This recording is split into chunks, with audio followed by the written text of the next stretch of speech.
Only believe. Only believe. And all things are possible. Only believe. My Lord, I believe. Yes, I believe. My Lord, I believe Amen. that all things are possible. My Lord, I believe. And we all believe. My Jesus is here. My Jesus is here. And all things are possible. My Jesus is here. My Jesus is here. Thank you, Lord. My Jesus is here. And all things are possible. My Jesus is here. Praise the lord. దేవుని నామమునకు స్తోత్రములు. కూడి వచ్చిన మీ అందరికీ యేసుక్రీస్తు నామముపేట శుభవందనాలు. ఈ సమయంలో పరిశుద్ధ గ్రంథము వైపు తిరుగుదాము. ప్రకటన గ్రంథం 4వ అధ్యాయము 5-6 వచనాలు చదువుదాం. ఆ సింహాసనములో నుండి మెరుపులను, ధ్వనులను, ఉరుములను బయలుదేరుచున్నవి. మరియు ఆ సింహాసనము ఎదుట 7 దీపములు ప్రజ్వరిల్లుచున్నవి. అవి దేవుని 7 ఆత్మలు. మరియు ఆ సింహాసనము ఎదుట స్ఫటికమును పోలిన గాజు వంటి సముద్రం ఉన్నట్టుండెను. ఆ సింహాసనమునకు మధ్య సింహాసనము చుట్టూ ముందు వెనక కన్నులతో నిండిన 4 జీవులు ఉండెను. చాలండి ప్రార్థన. స్తోత్రాలు ప్రభువా, మహిమగల రాజా, మీకే స్తుతులు స్తోత్రాలు చెల్లించుకొనిచున్నాము. అయ్యా, ఇప్పటిదాకా నీ ప్రియబిడ్డలు పాటల ద్వారా నిన్ను స్తుతించారు. చప్పట్లు కొట్టుచు, వాయిద్యములు వాయించుచు, కంఠస్వరాల ద్వారా నీకు మహిమను తెచ్చారు ప్రభువా. అతి ప్రాముఖ్యమైన సమయంలోనికి ఇప్పుడు మేము వచ్చి ఉండగా ప్రభువా, ఈ గడియ వాక్యం ఇవ్వండి ప్రభువా. ప్రస్తుత కాలానికి సంబంధించిన వర్తమానాన్ని మేము చూచులాగా సహాయమును దయచేయండి అయ్యా. మీరే మాతో మాట్లాడితే మేము బ్రతుకుతాము ప్రభువా. అయ్యా, మనుష్యుడు రొట్టె వలన మాత్రము కాదు గాని దేవుని నోటిలో నుండి వచ్చు ప్రతి మాట వలన బ్రతుకునన్నావు ప్రభువా. ఆ దేవుని మాట కొరకు మేము ఇక్కడికి వచ్చి ఉన్నాము ప్రభువా. నీ మాట మమ్మల్ని బ్రతికించేదై ఉన్నది ప్రభువా. అది మమ్మల్ని మరణములో నుండి జీవములోనికి దాటింపచేసేదై ఉన్నది ప్రభువా. అది నాయన మాకు నిత్య జీవమై ఉన్నది ప్రభువా. మాకు బలపరిచేదై ఉన్నది, మమ్మల్ని విడిపించేదై ఉన్నది, మమ్మల్ని రక్షించేదై ఉన్నది, మమ్మల్ని స్వస్థపరిచేదై ఉన్నది, మాకు శరీర మార్పును కలగజేసేదై ఉన్నది ప్రభువా. అయ్యా, నీ కృప మాకు తోడుగా ఉంచండి. కొద్ది నిమిషాలు మీరు మాతో మాట్లాడండి ప్రభువా. అయ్యా, మా మధ్య ఒక్క బలహీనుడు కూడా లేకుండా చేయమని, నీకే మహిమ ఘనత ప్రభావాలు తెచ్చుకోమని నజరేయుడైన యేసుక్రీస్తు నామములో ప్రార్థన చేసి అడిగి వేడుకొనుచున్నాము. ఆమేన్. హల్లెలూయా. కూర్చుందాం. Praise the lord.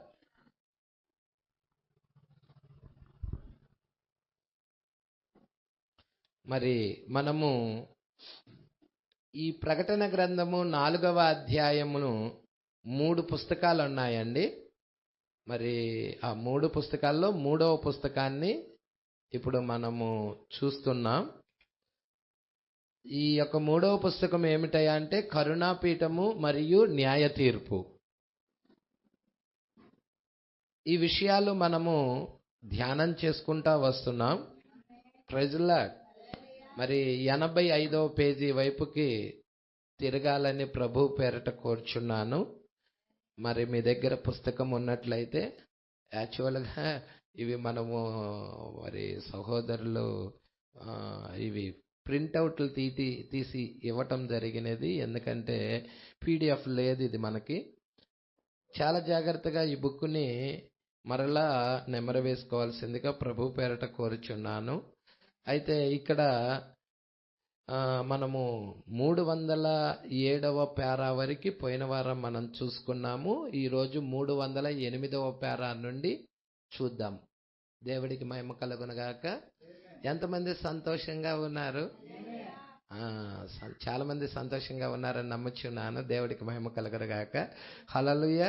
మరి 308వ పేరా వైపుకు నేను తిరుగుచున్నాను. మరలా మీరు జాగ్రత్తగా చూడాలని ప్రభు పేరట కోరుచున్నాను. ఇప్పుడు కరుణాపీఠము ఏంటండి? కరుణాపీఠము. యాక్చువల్గా ఇప్పుడు భూమి మీద నిజముగా కరుణాపీఠము ఇంకా అన్ని జనులకి న్యాయ తీర్పులు ఇంకా స్టార్ట్ అవ్వలేదు. హల్లెలూయా. కరుణాపీఠం ఉన్నది. ఎందుకంటే కరుణాపీఠం ఎప్పుడైతే తీసివేయబడుతుందో అప్పుడు అది తీర్పు సింహాసనముగా మార్చబడుతుంది. ఇక కరుణ ఉండదు, అక్కడ తీర్పు సింహాసనముగా మార్చబడుతుంది. అందుకే ఏదైనా కృపను వేడుకోవాలన్నా, ఏదన్నా నిలబడి మాట్లాడాలన్నా, ఏదన్నా విజ్ఞాపన చెయ్యాలన్నా, ఏదన్నా అర్థించాలన్నా కరుణాపీఠం దగ్గరే. మనం మారు మనసు పొందాలన్నా, మార్పు జరగాలన్నా, ఏది కావాలన్నా కానీ కరుణాపీఠం దగ్గరే. ఇక న్యాయ తీర్పు దగ్గరికి వెళ్ళామంటే అక్కడ అవకాశమే లేదు. దేవుడికి మహిమ కలుగునుగాక. అందుకే ఇప్పుడు కరుణాపీఠము, ఇప్పుడు ఈ కరుణాపీఠము హృదయములో గలదు. ప్రజల కరుణాపీఠం ఎక్కడుంది అంటున్నాడండి? మానవుడి యొక్క హృదయములో పెట్టుతున్నాడు కరుణాపీఠాన్ని. దేవుడికి మహిమ కలుగునుగాక. పోయిన వారం మనం అదే చూసుకుంటా వచ్చాము. పాత నిబంధనలో ఆలయాన్ని చూసాము. 3 ఏంటంటే ఆవరణము, పరిశుద్ధ స్థలము, అతి పరిశుద్ధ స్థలం. అతి పరిశుద్ధ స్థలములోనే మందసం ఉన్నది. అక్కడే షకీనా మహిమ, అక్కడే కెరూబులు ఉన్నాయి. అక్కడికే దేవుని యొక్క ప్రసన్నత దిగొస్తా ఉన్నది. అదే విధానంలో మనిషి కూడా మరి ఏ విధముగా ఈ 3 పార్ట్స్గా, ఏది ఆవరణము, పరిశుద్ధ స్థలము, అతి పరిశుద్ధ స్థలముగా 3 పార్ట్స్గా మరి 3వ భాగంలో దేవుడు ఉంటున్నాడో అదే విధముగా మానవుడు కూడా పైన శరీరం ఉన్నది. ఈ యొక్క శరీరానికి 5 జ్ఞానేంద్రియాలు ఉన్నాయి. తర్వాత దీని లోపల ఆత్మ ఉన్నది. దానికి 5 జ్ఞానేంద్రియాలు ఉన్నాయి. దాని లోపల అంతరాత్మ ఉన్నది. Praise lord. అక్కడ దేవుడు నివసించే ప్లేస్ అయి ఉన్నది. కాబట్టి ఆ యొక్క మానవుని యొక్క హృదయంలోనే దేవుడు కరుణాపీఠం ఉన్నదని ఇక్కడ సెలవిస్తా ఉన్నాడు. ఈ షకీనా మహిమ మానవుల హృదయంలో అనగా ఆయన మహిమ తన యొక్క సంతానమగు ఎవరెవరిలో ప్రకాశించుచుండెనో వారి హృదయములో ఈ సింహాసనము ఉండును. మానవుని హృదయం అనేదలకి అందరు మానవునిలో హృదయంలో ఉంటాడని కాదు. మానవుని హృదయంలో దేవుడు ఉన్నాడు అనేదలకే ప్రతి వ్యక్తి యొక్క హృదయంలో ఉంటాడని కాదు. ఇక్కడ ఏమంటున్నాడో చాలా జాగ్రత్తగా పట్టుకోండి. ఇక్కడ ఏమంటున్నాడో ఈ షకీనా మహిమ మానవుల హృదయంలో అనగా ఆయన మహిమ తన యొక్క సంతానమగు వారెవరో. ఇక్కడ ఇది అండర్లైన్ చేయండి, ఇది ఇంపార్టెంట్ అన్నమాట. తన సంతానం, ప్రజల్లో తన సంతానము ఏమంటున్నాడని అనగా తన మహిమ తన యొక్క సంతానమగు వారెవరో వారిలో ప్రకాశించుచుండెను. హల్లెలూయా. ఆ యొక్క మహిమ ఆ సంతానము కలిగిన వ్యక్తులలోనే ప్రకాశిస్తా ఉన్నది అంటున్నాడు. వారి హృదయములో ఈ సింహాసనం ఉన్నది. ఎవరి హృదయంలో ఉన్నది? ఆయన సంతానం. ప్రజల్లో తన యొక్క సంతానం ఎవరెవరిలో ఆయన ప్రకాశిస్తున్నాడంటే ఆ సంతానములోనే ఆయన ప్రకాశిస్తా ఉన్నాడు. హల్లెలూయా. ఇక్కడ మీరు చాలా జాగ్రత్తగా చూస్తారనుకుంటున్నాను.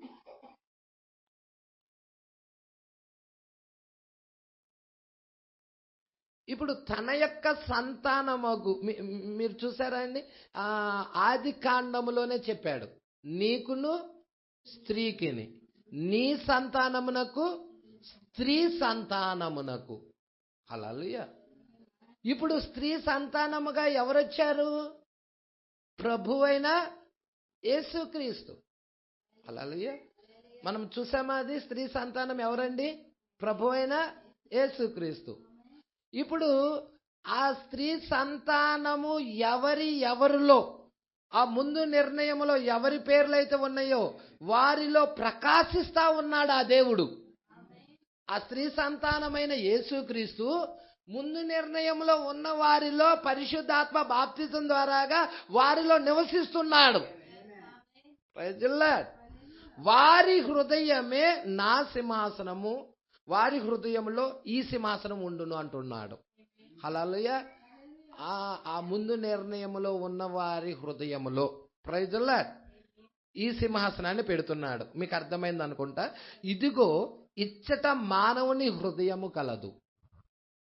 ఇక్కడ భూమి మీద మానవుని హృదయము కలదు. నిజమే కదా? అది కరుణాపీఠమే కదా. ఇప్పుడు కరుణాపీఠం ఎక్కడుంది? హృదయములో కదా. ఇప్పుడు మానవుని హృదయములో కదా. భిన్నమైన మనస్తత్వాలు గల మీరు దీని గుండా మీ మనస్తత్వముతో ఎలాగూ ప్రవేశించి దీనిలోనికి రాగలరు? ఒక్కొక్కరికి ఒక్కొక్క మనస్తత్వం ఉంటుంది. ఒక్కొక్కరికి ఒక్కొక్క మనస్తత్వం ఉంటుంది. భిన్నమగు మనస్తత్వాలు ఉన్నాయి. కానీ నువ్వు దీనిలోకి రావాలంటే ఒకే మనసు ఉండాలి. చూడు, మేడగదిలో 120 మంది ఏక మనసు ఉన్నది. ఇప్పుడు ఆ క్రీస్తు మనసు ఎప్పుడైతే మనలోకి వస్తుందో అప్పుడు ఆ సింహాసనం నీ లోపల ఉంటుంది. ఆ కరుణాపీఠం నీ లోపల ఉంటుంది. అందుకే అంటున్నాడు ఇక్కడ. మీరు చూస్తున్నారా? భిన్నమైన మనస్తత్వాలు గల మీరు దీని గుండా మీ మనస్తత్వముతో ఎలాగూ ప్రవేశించి దీనిలోకి రాగలరు. మీ మనస్తత్వంతో రాగలరా? ఇంపాసిబుల్. మన మనస్తత్వంతో మనం వచ్చే కాడికి ఇక క్రీస్తు ఎందుకు? ఏ మానవుడు కూడా తను తాను రక్షించుకోలేడు కదా. ఏ మానవుడు తను తాను కాపాడుకోలేడు. అందుకే యేసయ్య మరి నిస్సహాయకుడైన ఈ మానవుడి కొరకు ఆయనే వచ్చి బలైపోయాడు. స్త్రీ సంతానముగా ఆయనే వచ్చి ఉన్నాడు. ఆయన ద్వారాగే మనము రక్షించబడగలుగుతున్నాం. స్వకీయ సంకల్పము ద్వారాగా ఏమంటున్నాడో చూస్తున్నారా? ఆయన సొంత సంకల్పం అది.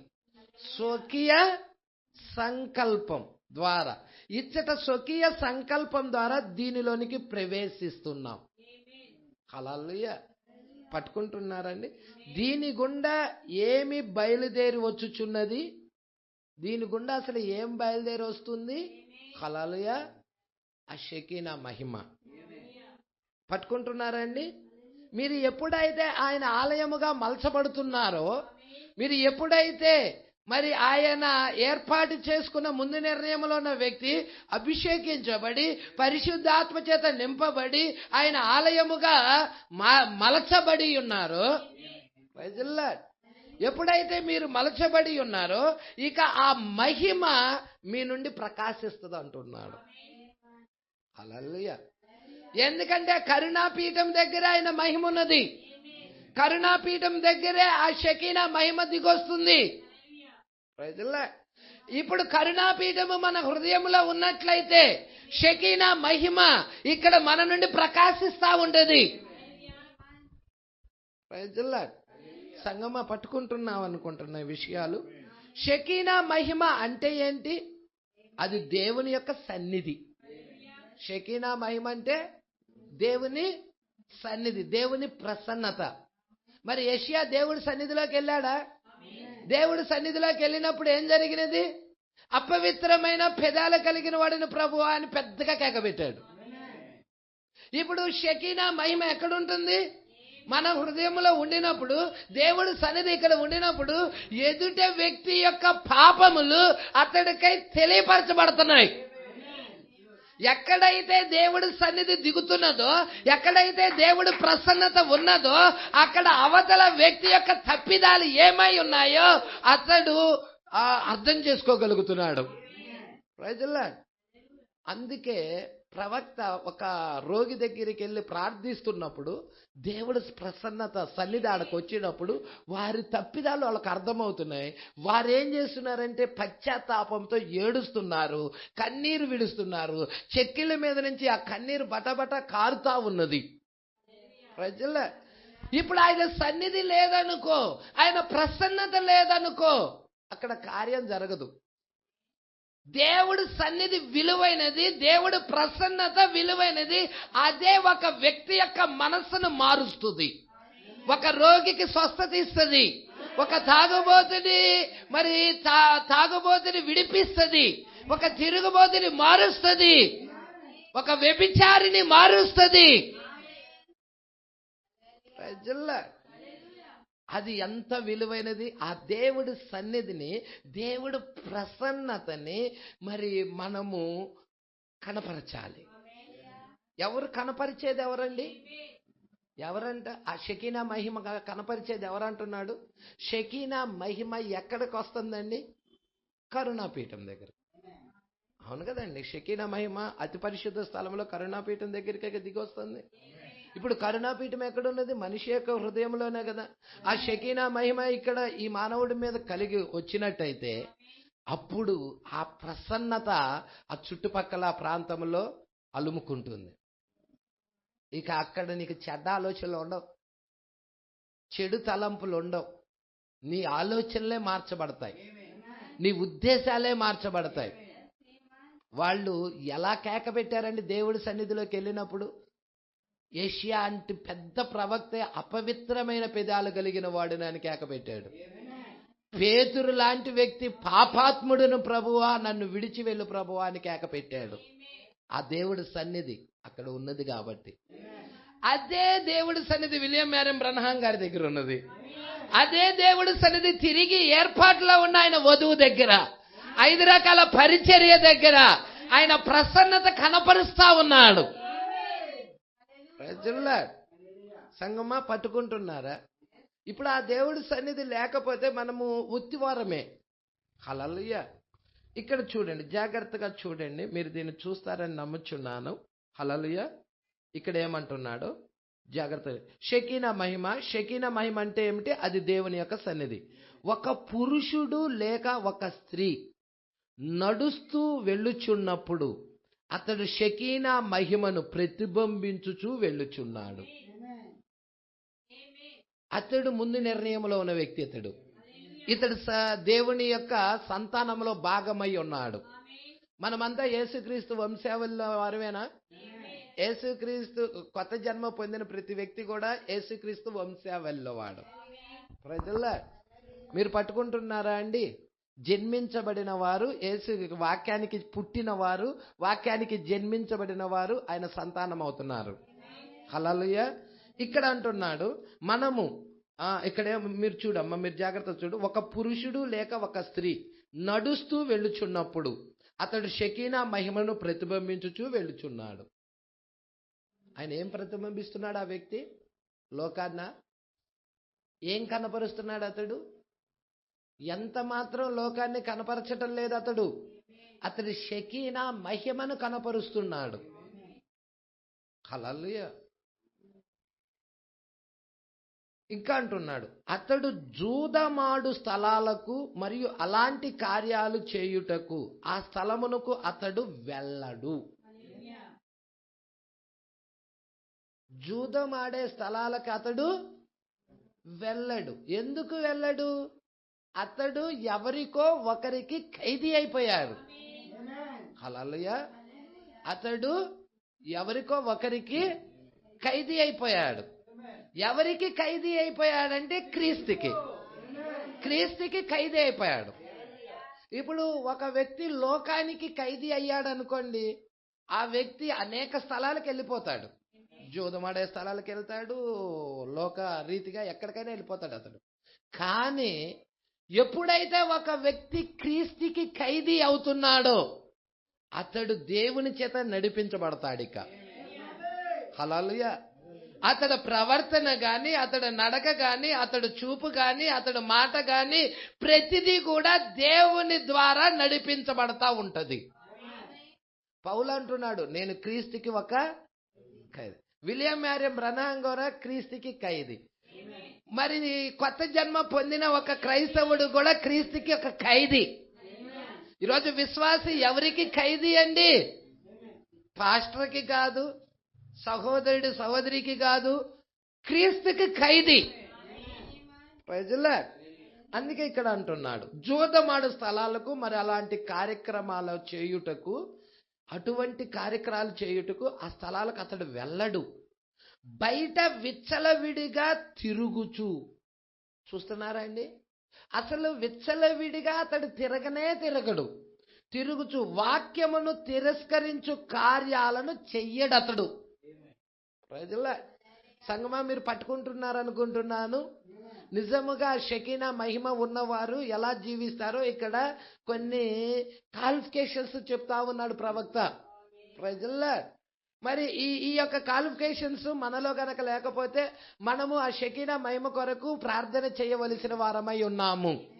ప్రభువా, నీ ఆలయముగా నన్ను మలచు ప్రభువా అని వేడుకోవలసిన వారమై ఉన్నాము. నీవు నివసించే స్థలముగా నా జీవితాన్ని తయారు చెయ్యి ప్రభువా అని దేవుణ్ణి అడగవలసిన వారమై ఉన్నాము.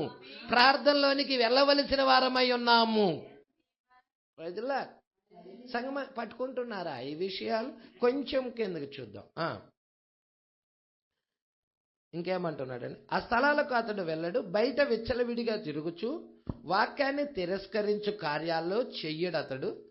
ప్రజలు ఏమి చెప్పినను దాన్ని అసలు పట్టించుకోకుండా ఒకే ఒక్క కార్యం మీద తన హృదయాన్ని నిలుపుతాడు. ఇంపార్టెంట్ అండి, అండర్లైన్ చేయండి అది. ప్రజలు ఏమైనా అనుకోని, హల్లెలూయా, నిందించని, అవమానించని, గేలి చేయని, ఎగతాళి చేయని, ఏమైనా అనుకోని అస్సలు ఈ వ్యక్తి పట్టించుకోడు. ఎందుకు పట్టించుకోడు? కారణం ఏంటయ్యా అంటే ఇతడు కొత్త జన్మ పొంది ఉన్నాడు. ప్రజల తన పరుగును ఆపుకోడు. తన యొక్క దేవుని యొక్క వెలుగును లోకానికి చూయించటానికి తన్ను తాను క్రీస్తుకు ఒక ఖైదీ అయిపోయాడు. ప్రజల్లా పట్టుకుంటున్నారా అండి? ఈ సంగతులు మీరు పట్టుకుంటారనుకుంటున్నాను.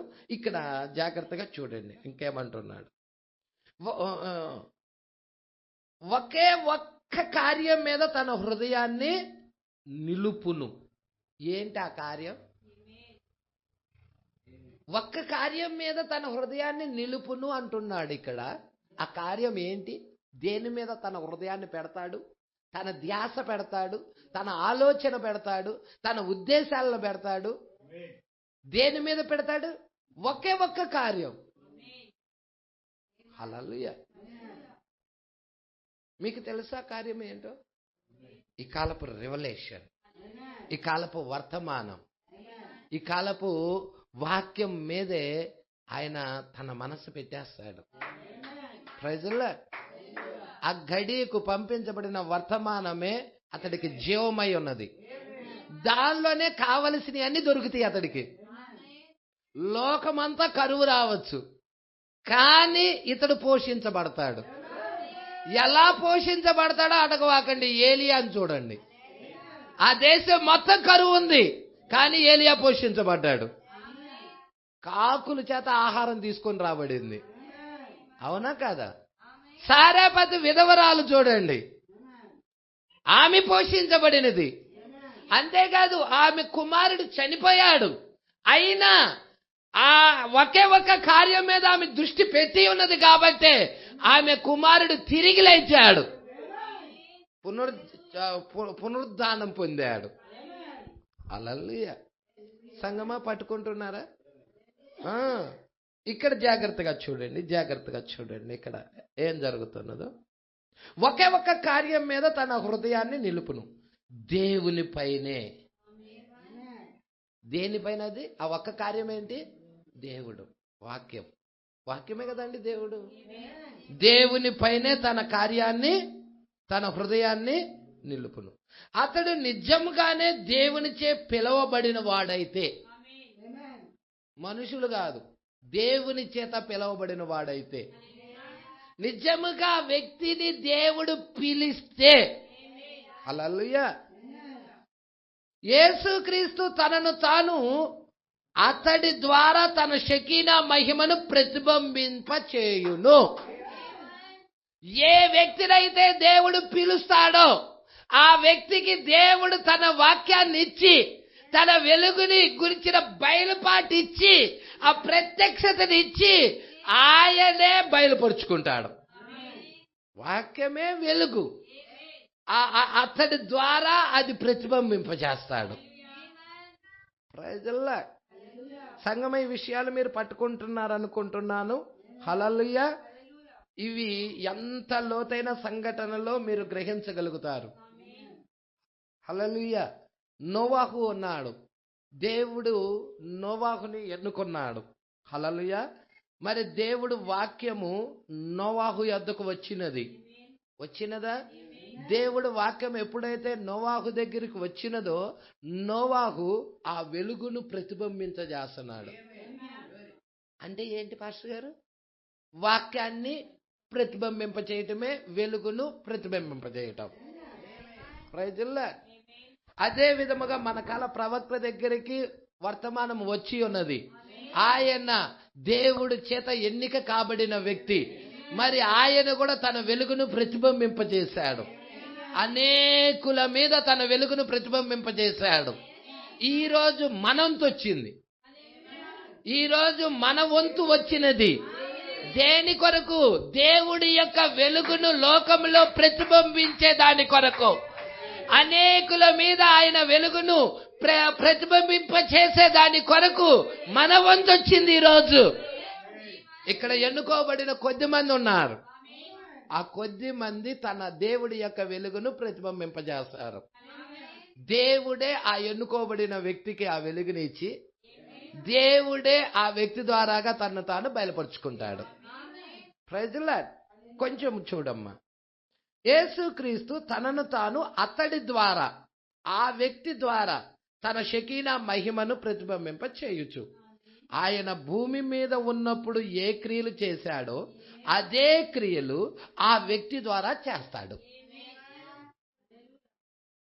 ఎందుకంటే యేసుక్రీస్తు నిన్న నేడు నిరంతరము ఒకే రీతిగా ఉన్న దేవుడు, మారని దేవుడుగా ఉన్నాడు.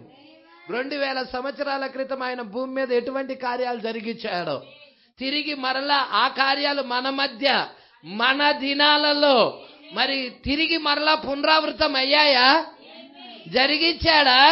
తిరిగి మరలా మనిషి కుమారుడు పరిచర్య జరిగినదా? సంగమా పట్టుకోవాలి. మీరు ఈ సంగతులన్నీ పట్టుకుంటారనుకుంటున్నాను. ఒక్కొక్క పాయింట్ దగ్గరగా 2 గంటల వర్తమానం. అలాంటి వర్తమానాలు ఇవి. మీరు ఏ పాయింట్ కదిలించినా కానీ అది 2 గంటల వర్తమానం దాకా వెళ్తా ఉంటుంది. కాబట్టి అంత విలువైన వాక్యాలు అన్నమాట. కొంచెం జాగ్రత్తగా చూడండి. ఆయన అంటున్నాడు, ఆయన భూమి మీద ఉన్నప్పుడు ఏ క్రియలు అయితే చేశాడో అదే క్రియలు అతడి ద్వారా చేయును. తద్వారా సువార్తను అతడి జీవితమును కనపరుచుచు. హల్లెలూయా.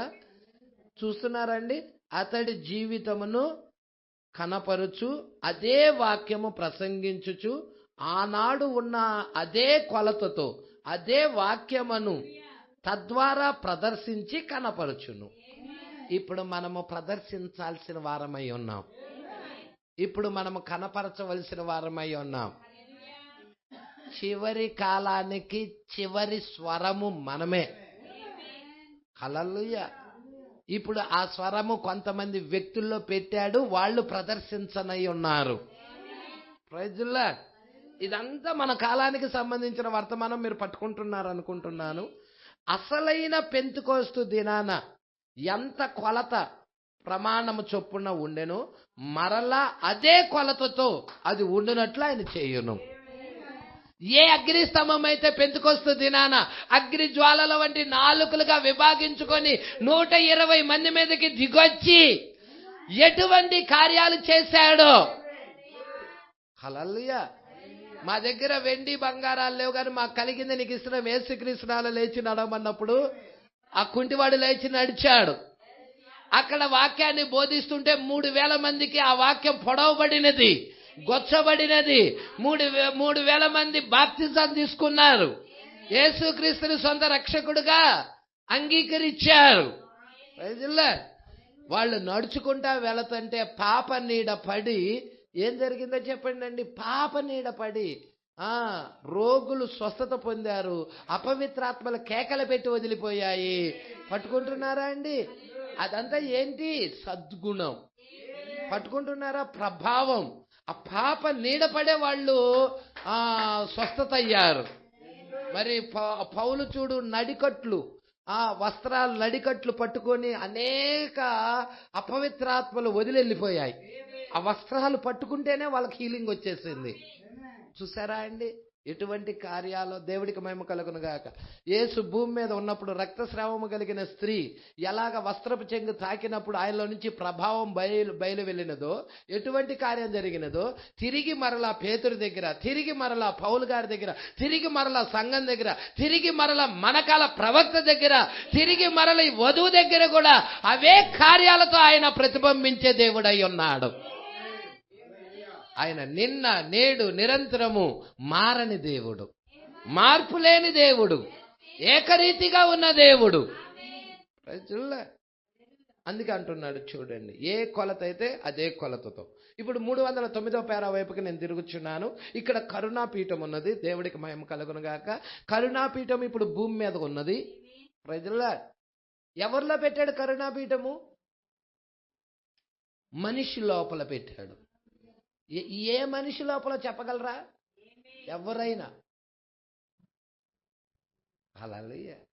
బయట ఉన్న వారికి ఏ విధముగా యేసు, బైబిల్ పట్టుకొని వెళ్తారు అనేక డినామినేషన్ సంఘాలు, కానీ వాళ్ళకి యేసు అక్కడ లేడన్న సంగతి అర్థం కాదు. హల్లెలూయా. అదే విధానంలో ఎవరిలో క్రీస్తు ఉన్నాడో, ఎవరిలో కరుణాపీఠం ఉన్నదో ఎరగలేరు బయట ప్రపంచం. మొదటి రాకడలో ఎరిగిందా అండి? రెండో రాకడలో ఏమైనా ఎరిగారా? లేదు. మన కాల ప్రవక్త దగ్గర ఏమైనా ఎరిగారా? నో. ప్రజల్లా అనేకులు ప్రవక్తను వదిలిపెట్టి వెళ్ళిపోయారు. దేవుడికి మహిమ కలుగును గాక. ఇప్పుడు కరుణాపీఠము యెహెజ్కేలు గ్రంథము, మరి యెహెజ్కేలు ప్రవక్త, అదే విధముగా యోహాను కూడా ఇద్దరు చూచినది ఒకటే.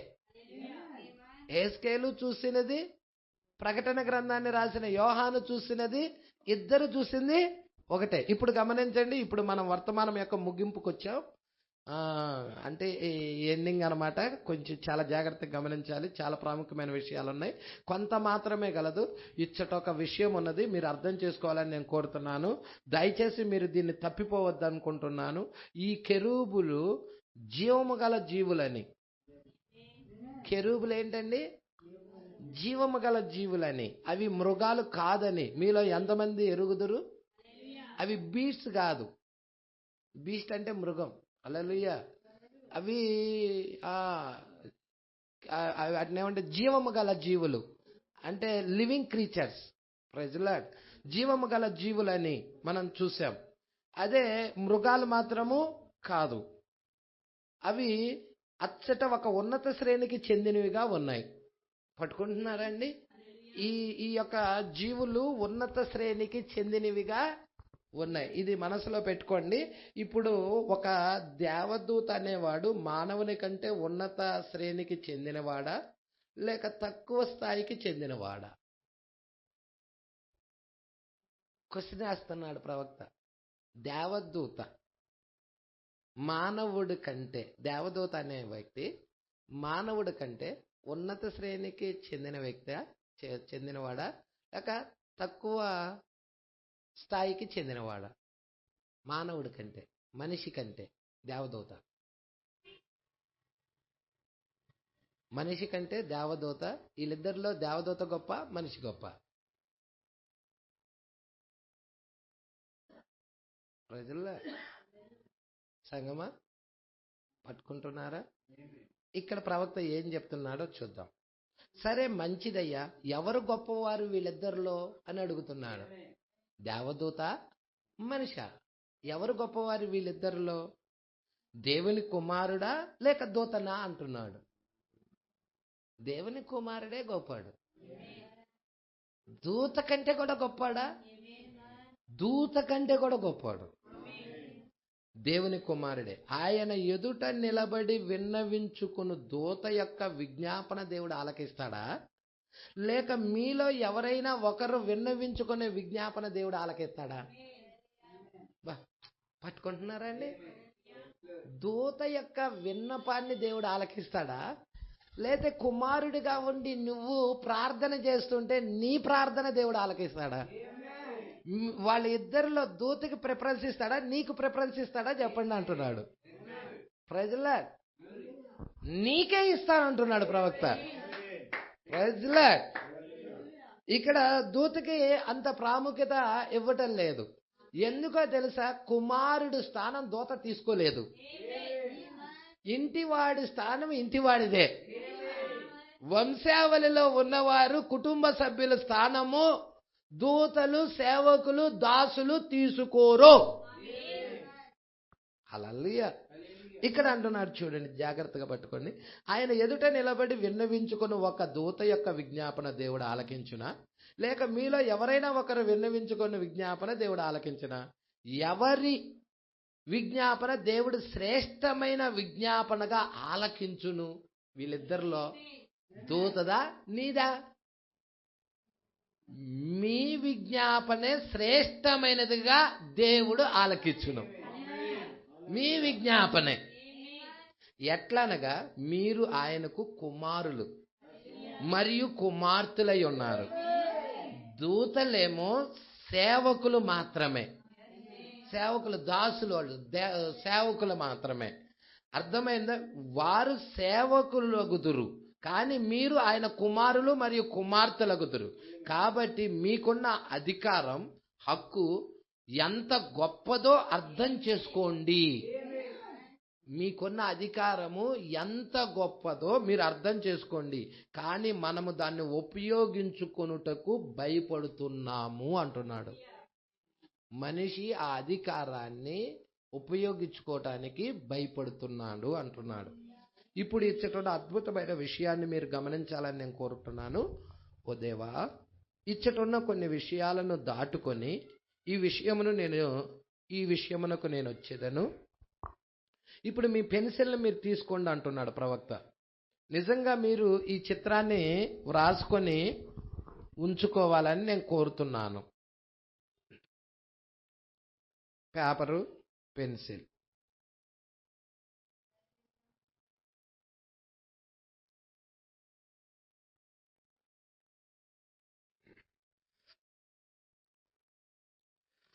చిత్రమును ఇంకా కొంచెం చిన్నదిగా వేస్తే బాగుండునని నేను అనుకుంటున్నాను. ఇప్పుడు ఇజ్రాయేలు తమ యాత్రలో, ఇక్కడ ఇజ్రాయేల్ ప్రజలు పాత నిబంధన మీరు తీసుకోవాలి. హల్లెలూయా. పాత నిబంధనలో మరి ఎన్ని గోత్రాలు ఉన్నాయో చెప్పండి? 12 గోత్రాలు. అవును కదండి? మొత్తం ఎన్ని దిక్కులు ఉన్నాయి? 4 దిక్కులు ఉన్నాయి. మరి ఈ 12 గోత్రాల ప్రజలు 4 దిక్కులకు రావాలి. ఎన్నెన్ని అయితే వస్తారు? తూర్పు వైపు 3 గోత్రాలు, పశ్చిమాన 3 గోత్రాలు, ఉత్తరం 3 గోత్రాలు, దక్షిణం 3 గోత్రాలు. అప్పుడు 4 ముళ్ళు 12 గోత్రాలు. పట్టుకుంటున్నారా? అంటే ఒక్కొక్క 3 గోత్రానికి, అంటే ఒక్కొక్క తూర్పు వైపున ఉన్న ఒక గోత్రానికి 3 గోత్రాల్లో ఒకళ్ళు ప్రాముఖ్యులు ఉంటారు. పశ్చిమాన ఉన్న 3 గోత్రాల్లో ఒకరు ప్రాముఖ్యులు ఉంటారు. ఉత్తరాన ఉన్న 3 గోత్రాల్లో ఒకరు ప్రాముఖ్యులు ఉంటారు. దక్షిణాన ఉన్న 3 గోత్రాల్లో ఒకరు ప్రాముఖ్యులు ఉంటారు. ఈ తూర్పున ఉన్న 3 గోత్రాల్లో ప్రాముఖ్యమైన వాళ్ళు ఎవరయ్యా అంటే యోధా గోత్రం. ఏ గోత్రం అండి? యోధా గోత్రం. ఇప్పుడు తూర్పు వైపు యోధా గోత్రం వాళ్ళు ఉన్నారు. హల్లెలూయా. ఈ యోధా గోత్రంతో ఇంకా 2 గోత్రాలు కలుస్తున్నాయి. వీళ్ళందరికీ ఈ యోధా గోత్రమే ప్రాముఖ్యం అన్నమాట. పట్టుకుంటున్నారండి? ఇప్పుడు మీరు ఈ పిక్చరు మనసులో పెట్టుకోండి, జాగ్రత్తగా చూద్దాము కొంచెము. ఇక్కడ ప్రవక్త ఏం రాస్తున్నాడో. హల్లెలూయా. మీకు అది ఒక్క నిమిషం.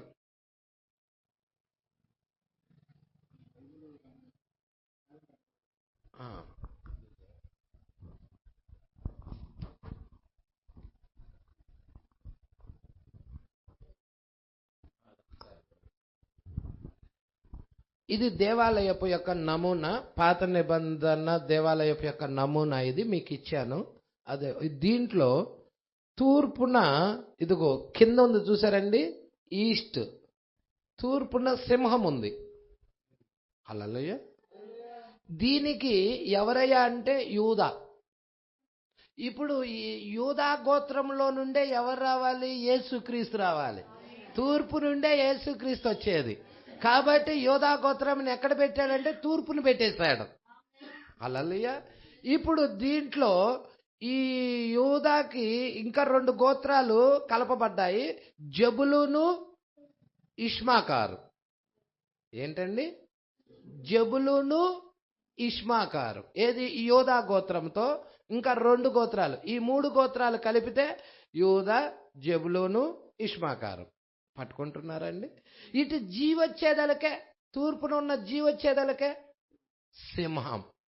ఇప్పుడు పశ్చిమానికి వస్తున్నాం. పశ్చిమ అంటే వెస్ట్. దీనికి ఎఫ్రాయిము. యేసేపు కుమారుడు ఉన్నాడుగా. యేసేపు కుమారుడు ఎఫ్రాయిము పెద్దడా చిన్నడా? చిన్న కుమారుడు. ఎఫ్రాయిము వస్తున్నాడు. ఇటు ఏంటి అంటే ఎద్దు. ఏంటది? ఎద్దు. ఈ ఎఫ్రాయిముకి ఇంకా 2 గోత్రాలు ఉన్నాయి. ఏంటది? బెంజమిను, ఇక్కడ మనష్షే, బెంజమిన్. హల్లెలూయా. ఇక తర్వాత ఇటువైపుకి వచ్చేసేదలకే రూబేన్ వస్తున్నాడు. ఏది? దక్షిణము వైపు. దక్షిణము వైపు మరి 3 గోత్రాల్లో రూబేను మరి ప్రాతినిధ్యం వహిస్తా ఉన్నాడు. ఇటువైపు సిమియోను, గాదు. సిమియోను, గాదు, ఈ గోత్రాలు ఉన్నాయి అన్నమాట. ఇటువైపు జీవచ్చి మనిషిని ముఖము వంటి ముఖము కలిగిన జీవి. అదే విధముగా మరి ఉత్తరం సైడ్ వచ్చేసేదలకే దాను వస్తున్నాడు. దాను గోత్రం. ఈయన ఆ 2 గోత్రాలకి ఈయనే ముఖ్యుడు అన్నమాట. ఇప్పుడు ఈ దాను గోత్రంలో ఇతని దాను గోత్రానికి ఇంకా 2 గోత్రాలు కలపబడతా ఉన్నాయి. అవి ఏంటి అంటే అషేరు, నఫ్తాలి. అషేరు గోత్రం, నఫ్తాలి గోత్రం. ఈ 3 గోత్రాలు. ఇక్కడ ఉత్తరం వైపు వచ్చే జీవేంటి? పక్షిరాజు. ప్రజల పట్టుకుంటున్నారు అనుకుంటున్నాను. ఇవి ఆలయం చుట్టూరు ఉండాలి. ఆలయం చుట్టూరు ఉండాలి. ఆలయం ఎవరు? ఆలయం చుట్టూరు ఇవి ఉండాలి. పట్టుకుంటున్నారు అనుకో. ఇదే నమూనా పరలోకంలో కూడా పెట్టేశాడు. ఈ నమూనా పరలోకపు నమూనానే మోషే భూమి మీదకి తెచ్చింది. ఇదే నమూనా పరలోకంలో కూడా ఉన్నది. ఇదే నమూనా మరి కొత్త నిబంధనలో కూడా ఉన్నది. మీరు చూస్తున్నారా? మరి మీరు జాగ్రత్తగా చూడండి. 1000 ఏళ్ల పాలనలో ద్వారపాలకులుగా ఉండేది ఎవరో చెప్పండి. ఎవరికి? వధువుకి ద్వారపాలకులుగా ఉంటారు. అంటే నపంసకులు ద్వారపాలకులుగా ఉంటారు. ఆ నపంసకులు ఎవరో చెప్పండి.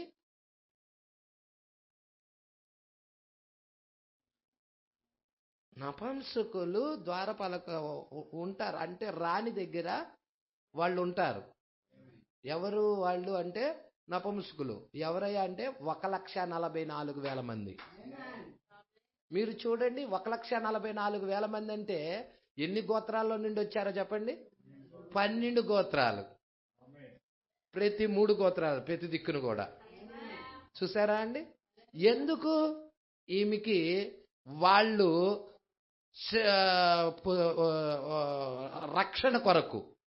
ప్రజల్లో ఇది ఎలాగా ఆలయాన్ని రక్షణ కొరకు ఈ 4 జీవులు కాపాడుతున్నాయో, అలాగే 1,44,000 మంది కూడా వధువు దగ్గర పెట్టాడు. ప్రజల్లో అంటే కరెక్ట్ గా నీకు ఈ పిక్చర్ నీకు అర్థమైనదంటే ఇప్పుడు ఏం జరగబోతుందో కూడా నీకు అర్థమవుతుంది. అసలు ఈ 1,44,000 మంది ఎవరు? ప్రతి గోత్రంలో 12,000 చొప్పున. ప్రజల్లో వీళ్ళని మరి ప్రవక్త ద్వారపాలకులుగా ఎందుకు పెట్టారో ఏంటో అన్నీ మీకు అర్థమవుతాయి. సరే, ఇక్కడ మీకు ఇక్కడికి రండి. మనము ఎన్నో పేరాలా ఉన్నామ్మా? 300. ఇది వెళ్ళిపోయింది. ఇది 312 అమ్మా. 11. ఓకే. 311. వారు పాలెంలో, జాగ్రత్తగా చూడండి, ఇజ్రాయేల్ తమ యాత్రలో వారు పాలెంలో ఉన్నప్పుడు, ఇప్పుడు జాగ్రత్తగా దీన్ని గమనించండి. వారు పాలెంలో ఉన్నప్పుడు, పాత నిబంధనలో ఇజ్రాయేల్ యాత్రలో ఉన్నారా? యాత్రేనా? యాత్ర పట్టుకుంటున్నారు అనుకుంటా. నిర్గమము. యాత్ర నిర్గమము. ఎక్కడి నుండి ఎక్కడికి? ఐగుప్తు నుండి కానానికి. వాళ్ళకు ఒక ప్రవక్త ఉన్నాడు. వాళ్ళు మరి నడిపించబడుతున్నారు. అగ్ని స్తంభం ఉన్నది, మేఘ స్తంభం ఉన్నది. వాళ్ళు ఆ యొక్క ఇజ్రాయేల్ ప్రజలందరూ ఆలయము చుట్టూ 4 దిక్కుల్లో వాళ్ళు ఆ యొక్క గుడారాలు వేసుకొని ఉండిపోవాలి. మరి మీరు చెప్పండి నాకు, కొత్త నిబంధనలో కూడా 4 జీవులు ఉన్నాయా? ఈ వధువు చుట్టూరు 4 జీవులు ఉన్నాయా? పట్టుకుంటున్నారా? ఎంత చక్కగా మ్యాచ్ అవుతుందో చక్కగా పట్టుకుంటున్నారు అనుకుంటారా? చాలా జాగ్రత్తగా చూద్దాం ఇక్కడ.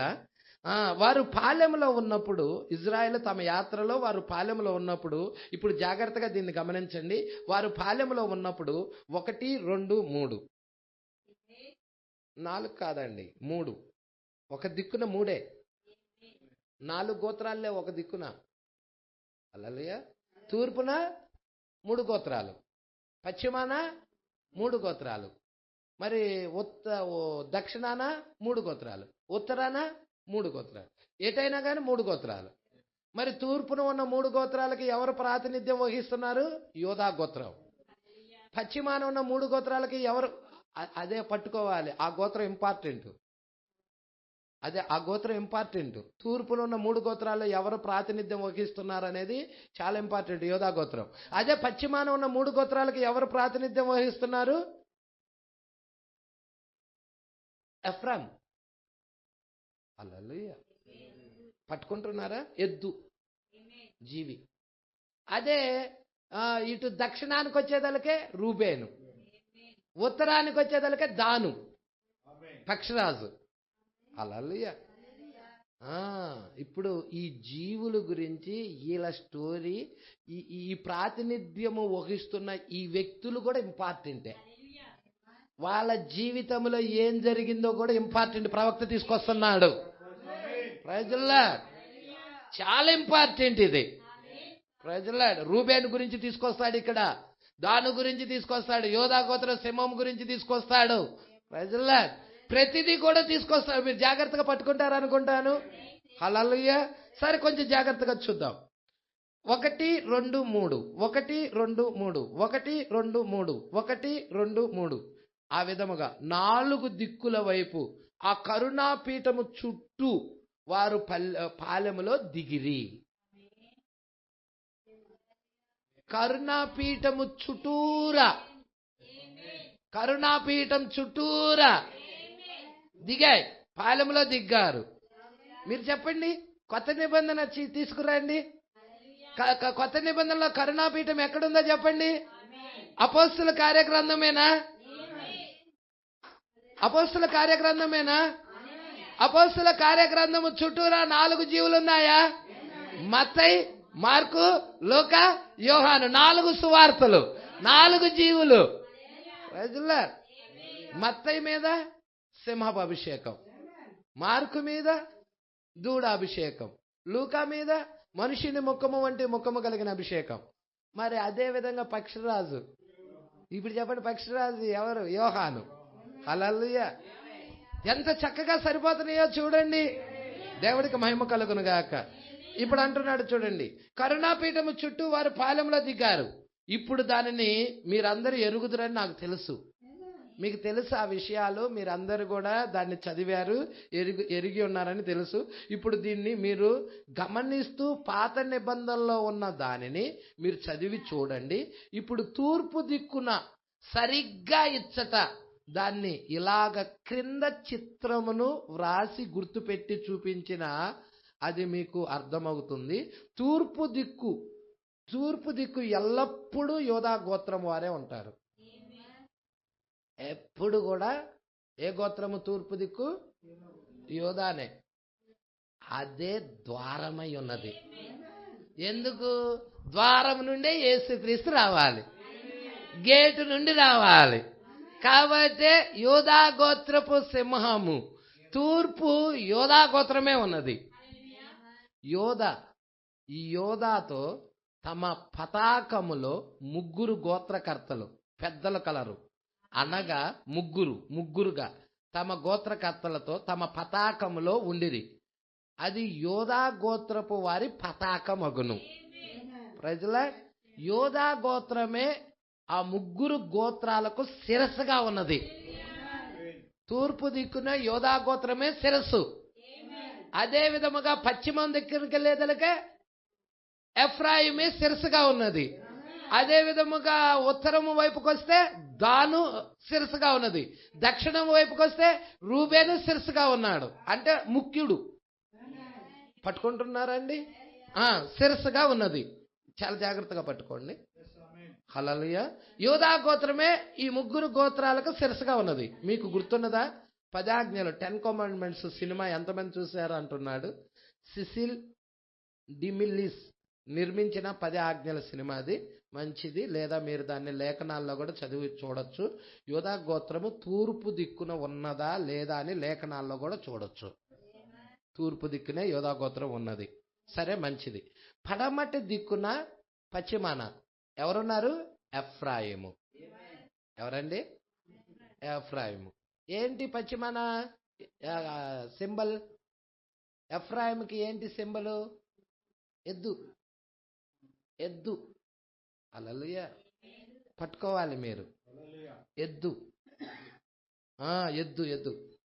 వారితో పాటు 2 గోత్రాలు ఉన్నాయి. ఇంకా మరి 3 కదా మొత్తం. ఇప్పుడు ఎఫ్రాయిముతో పాటు ఇంకా 2 గోత్రాలు ఉన్నాయి. ఆ 2 గోత్రాలు కూడా మీరు నిర్గమాకాండంలో దాన్ని తీసి చదవండి అంటున్నాడు. మొత్తం 3 గోత్రాలు ధ్వజముతో పాలెమున దిగాలి.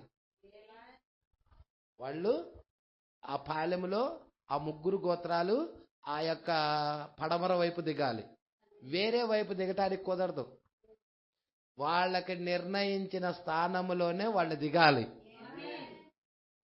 వాళ్ళకి ఏ దిక్కునైతే దేవుడు ఏర్పాటు చేశారో ఆ దిక్కునే వారు దిగాలి. హల్లెలూయా. ప్రవక్త మీకు ఈ విషయాలు జాగ్రత్తగా అర్థమవుతాయి అనుకుంటాను. హల్లెలూయా. ఇక్కడ అంటున్నాడు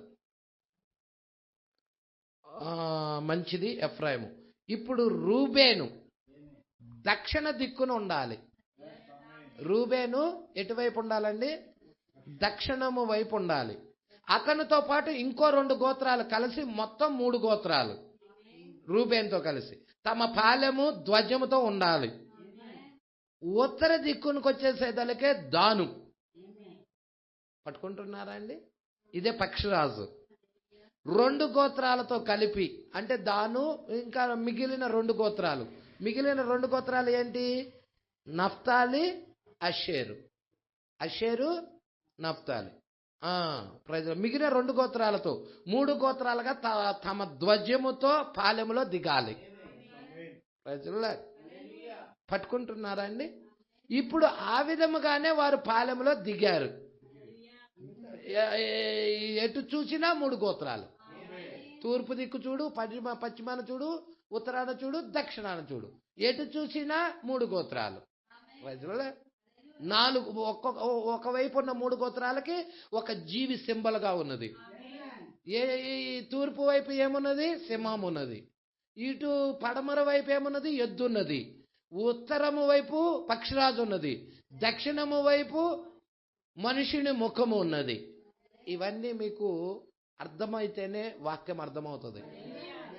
ఎందుకంటే మన స్థానం చూడాలంటే ఏ దిక్కు ఏమున్నదో తెలియాలి. ఇప్పుడు ఈ 4 జీవులు 7 సంకాలాల్లో ఉన్నాయా? ఉన్నాయా లేవా? 4 జీవులు 7 సంకాలాల్లో ఉన్నాయా? ఇప్పుడు పక్షిరాజు అనేదానికే దాను గోత్రంకి వెళ్ళింది. ప్రజల్లా సింహం దగ్గరికి వచ్చేదానికే పౌలు గారు వాళ్ళందరూ ఉన్నారు. వాళ్ళందరూ వాళ్ళ వైపుని దిగారు. ప్రజల్లా తర్వాత ఎద్దు దగ్గరికి వచ్చేసేదానికే దూడ, ఎద్దు లేక దూడ, అది ఏ కాలమో మీరు చూస్తున్నారు కదండి. 3వ సంఘ కాలం. అదేంటది? 4 తుయతైరా సంఘ కాలం. వాళ్ళు అక్కడ దిగారు. తర్వాత మనుషుని ముఖము వంటి ముఖం కలిగినది వాళ్ళు ఉన్నారు కదండి. లోదరను వాళ్ళు, వెస్లీ, పెందుకోసం వాళ్ళు అటు దిగారు. ఇప్పుడు పక్షిరాజు జీవి. మరి మనము ఒకవైపున ఉన్నాం. మన స్థానము ఏమిటో, మనం ఎక్కడ ఉండాలో, మన స్థానం ఏమిటో కరెక్ట్ గా మనం ఎరగాలి. హల్లెలూయా. సంగమా పట్టుకుంటున్నారు అనుకుంటున్నా. ఎందుకు చెప్తున్నావు పాస్టర్ గారు ఇవన్నీ అంటే, మీరు చూడండి, మరి అబ్రహాము, తర్వాత ఇస్సాకు, తర్వాత యాకోబు, తర్వాత యేసేపు. అబ్రహాము దగ్గరికి వచ్చేసేదలికే ఈయన సింహం అంటే విశ్వాసం. తర్వాత ఇస్సాకు దగ్గరికి వచ్చేదలికే దూడ, త్యాగం, అర్పణ. తర్వాత యాకోబు దగ్గరికి వచ్చేసేదలికే కృప, మనిషిని ముఖము వంటి ముఖం కలిగినది. కానీ యేసేపు దగ్గరికి వచ్చేసేదలికే పరిపూర్ణత, పక్షిరాజు అయి ఉన్నది. అంటే మనము ఎక్కడ చూసుకుంటున్నాం అర్థమవుతుందా? యేసేపులో చూసుకోకపోతున్నాం. మన పరిచర్య యేసేపులో కనబడతా ఉన్నది. పక్షిరాజు యొక్క పరిచర్య అయి ఉన్నది. మనం ఏ దిక్కులో ఉండాలో ఏంటో మరి ఎరుగుతున్నారనుకుంటున్నాను. హల్లెలూయా. మీరు చూడండి, యేసేపు పరిపూర్ణత. పౌలు గారు ఏమన్నారో చెప్పండి. నేను కొంత మట్టికే చూస్తున్నాను, కొంత మట్టికే ఎరిగి ఉన్నాను. పూర్ణమైనది రావాలి. పూర్ణమైనది వచ్చినప్పుడు పూర్ణం కానిది నిరర్థకం అవుతుంది అన్నాడు. పూర్ణమైనది వచ్చే కాలం ఏంది? పూర్ణమైనది ఎప్పుడు వస్తుంది? పరిపూర్ణమైనది ఎప్పుడు వస్తుంది? పరిపూర్ణమైన కాలంలో ఎవరున్నాం? పక్షిరాజు మనమున్నాం. ప్రజలా పట్టుకుంటున్నారు అనుకుంటున్నా. ఇప్పుడు పూర్ణమైన కాలంలో మనమున్నాం. మరి ఈ అంత సమస్తము కూడా, ప్రణాళిక అంతా కూడా బయలుపరచబడిన కాలం ఇది. అందుకే వధువు మోసగించబడదు. ఎందుకంటే ప్రణాళిక అంతా కూడా ఈమెకి తెరవబడింది కాబట్టి. హల్లెలూయా. ముద్రలు ఇప్పబడ్డాయి కాబట్టి. దేవుడికి మహిమ కలుగును గాక. సరే, ఇక్కడ కొంచెం చూద్దాం, జాగ్రత్తగా చూద్దాం. నేను ఇక్కడ ఉన్నానా? ఇప్పుడు 316. ఇప్పుడు ఆ విధంగానే వారు పాలెంలో దిగిరి. ఇప్పుడు లేఖనాలలో చదువుట వల్ల దాన్ని మీరు ఖచ్చితంగా అర్థం చేసుకోగలరు. లేఖనాలు చదువుట ద్వారా ఖచ్చితంగా మీరు అర్థం చేసుకోగలరు. నేను 7వ వచనం నుండి ప్రారంభించుచున్నాను అంటున్నాడు. 7వ వచనం మీరు చూడండి. ప్రకటన గ్రంథం 4వ అధ్యాయం 7వ వచనం. మొదటి జీవి. ఇక్కడ మోషే ఏది చూశాడో? హల్లెలూయా. యెహెజ్కేలు ఏది చూశాడో? యెహెజ్కేలు కూడా చూశాడా? ఇవి యెహెజ్కేలు 1, 2, 3 అధ్యాయాలు చదవండి. అవి ఉన్నాయి, చూశాడు. గ్రంథం రావటం చూశాడు. చక్రంలో చక్రం చూశాడు. 4 జీవులు చూశాడు. యెహెజ్కేలు ప్రవక్త. మొదటి అధ్యాయంలోనే కనపడుతుంది నీకు ఆ విషయాలన్నీ. అందుకే ఇక్కడ అంటున్నాడు, మొదటిది సింహము వంటిది, రెండవ జీవి దూడ వంటిది, మూడవ జీవి మనుష్యుని ముఖము వంటి ముఖము కలిగినది. నాలుగవ జీవి ఎగురుచున్న పక్షిరాజు వంటిది. ఈ 4 జీవులలో ప్రతి జీవికి 6 రెక్కలున్నాయి. మరి యెషయా కూడా చూశాడు కదా, 2 రెక్కలతో కాళ్ళు కప్పుకుంటున్నాయి, 2 రెక్కలతో కళ్ళు కప్పుకుంటున్నాయి, 2 రెక్కలతో ఎగురుతున్నాయి. యెహోవా పరిశుద్ధుడు పరిశుద్ధుడు పరిశుద్ధుడు అని గాన ప్రతిగానాలు చేస్తున్నాయి. యెషయా కూడా చూశాడు కదా ప్రజల్లా. అందుకే ఇక్కడ అంటున్నాడు 6 రెక్కలున్నాయి, అవి చుట్టూ అవి కన్నులు కలిగి ఉన్నాయి. ఆ రెక్కల లోపల కూడా కన్నులు ఉన్నాయి. దేన్ని సూచిస్తున్నాయి ఈ కన్నులు? కన్నులు అనేదానికే కన్నులని కాదు, అది ఒక సింబల్, గుర్తది. కానీ దాన్ని దేన్నో సూచిస్తుంది. అది మీకు తెలుసు కదండి, కన్ను ప్రవక్తను సూచిస్తుందని. అవి సమస్తము ఎరిగి ఉన్నాయి. హల్లెలూయా. భూత భవిష్యత్తు వర్తమాన కాలాల్లో ఏం జరుగుతుందో కూడా అవి ఎరిగి ఉన్నాయి. యేసుక్రీస్తు నిన్న నేడు నిరంతరము ఏకరీతిగా ఉన్నాడని అవి ఎరిగి ఉన్నాయి. కొంచెం ముందుకు చూడండి అమ్మా. అవి భూత వర్తమాన భవిష్యత్ కాలములో ఉండు సర్వాధికారియు దేవుడు నగు ప్రభువు పరిశుద్ధుడు పరిశుద్ధుడు పరిశుద్ధుడు అని మానక ఇవే చెప్తున్నాయి జీవులు. ఓ, నేను శరాపులు అనుకున్నాను.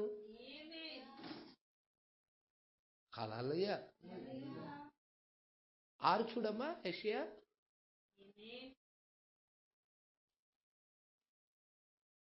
యెషయా గ్రంథం 6వ అధ్యాయం.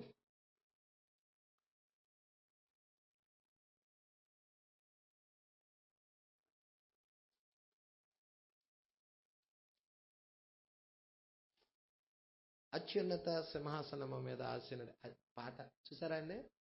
మరి ఇదంతా అదే పాట. హల్లెలూయా. ఎవరు ఉంది అత్యున్నత సింహాసనం మీద ఆసీనుడై? ప్రభువారు. Praise the lord. చదవమ్మా అమ్మ, అక్కడ ఫస్ట్ నుంచి చదవమ్మా. చదవమ్మా. రాజైన ఉజ్జియా అత్యున్నతమైన సింహాసనమునందు ప్రభు ఆసీనుడై ఉండగా నేను చూచితిని. ఆయన చొక్కా అంచులు దేవాలయం నిండుకొనెను. ఆయనకు పైగా శరాపులు నిలిచి ఉండిరి. ఒక్కొక్కరికి 6 రెక్కలున్నాయి. ప్రతివాడు 2 రెక్కలతో 2 రెక్కలతో ముఖాన్ని కప్పుకుంటున్నాయి, 2 తన కాళ్ళు కప్పుకుంటున్నాయి, 2 ఎగురుతున్నాయి. వారు సైన్యములకు అధిపతియగు యెహోవా పరిశుద్ధుడు పరిశుద్ధుడు పరిశుద్ధుడు సర్వలోకము ఆయన మహిమతో నిండి ఉన్నదని గొప్ప స్వరముతో. ఏంటి అయి చేస్తుంది? అక్కడ చేస్తుంది ఏంటయ్యి? ఇప్పుడు మనం చదివాం కదా, యెహోవా సర్వలోకానికి యెహోవా పరిశుద్ధుడు పరిశుద్ధుడు పరిశుద్ధుడు అని గాన ప్రతిగానాలు చేస్తున్నాయి కదా. ఏంటయి?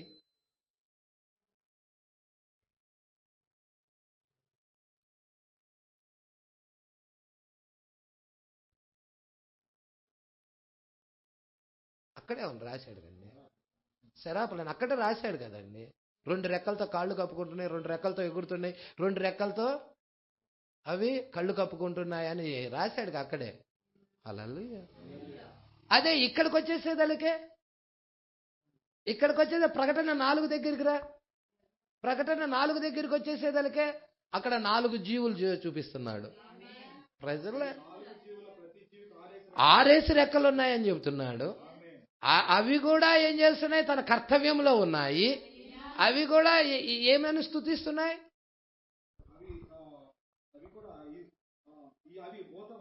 భూత వర్తమాన భవిష్యత్ కాలములో ఉండు సర్వాధికారియు దేవుడు నాకు ప్రభువు పరిశుద్ధుడు పరిశుద్ధుడు పరిశుద్ధుడు అని మానక. అంటే యెషయా చూసింది ఇక్కడ ఈయన యోహాను చూసింది, యెహెజ్కేలు చూసింది ఒకటే. Praise the lord. యెహెజ్కేలు కూడా చూశాడు. Praise the lord. ఇక్కడ కొంచెం ముందుకు చూద్దాము. ఇంకేమంటాడు? ఆంగ్లంలో ఉండినవాడును, ఉన్నవాడును, రాబోవాడును అని ఉంది. భూత, భవిష్యత్తు, వర్తమాన కాలం అంటే ఉండినవాడు, ఉన్నవాడు, రాబోవాడు అని ఉంది. ఆ సింహాసనమునందు ఆసీనుడై ఉండి, చదవయ్యా, యుగ యుగములు జీవించుచున్న వానికి మహిమయు ఘనతయు కృతజ్ఞతాస్తుతులు కలుగునుగాక అని ఆ 4 జీవులు కీర్తించుచుండగా ఆ 24 పెద్దలు సింహాసనము నందు ఆసీనుడై ఉండు వాని ఎదుట సాగిలపడి యుగ యుగాలు జీవించుచున్న వానికి నమస్కారము చేయుచు, ప్రభువా మా దేవా, నీవు సమస్తము సృష్టించితివి, నీ చిత్తాన్ని బట్టి అవి ఉండెను, దానిని బట్టియే సృష్టించబడిన గనుక నీవే మహిమ ఘనత ప్రభావములు పొందనర్హుడు అని చెప్పుచు తమ కిరీటాలు ఆ సింహాసనము ఎదుట వేసిరి. ప్రజల ఆ 24 పెద్దలు కూడా తమ కిరీటాలు తీసేసి నీవే సమస్త మహిమ ఘనత పొందనర్హుడు అని ఆ కిరీటాలు తీసేసి సింహాసనం ఎదుట వేసేసారు. ప్రజల ఇప్పుడు చాలా జాగ్రత్తగా గమనించండి. ఇప్పుడు జాగ్రత్తగా చూడండి. ప్రకటన 4 చివరి దాకా చదివేశాడు అబ్బాయి. మీరు దీన్ని చాలా జాగ్రత్తగా పట్టుకోవాలి. ఇప్పుడు మీరు గమనించండి. తూర్పు వైపు ఎలాంటి ముఖమును అతడు చూశాడు? సింహం. అవునా?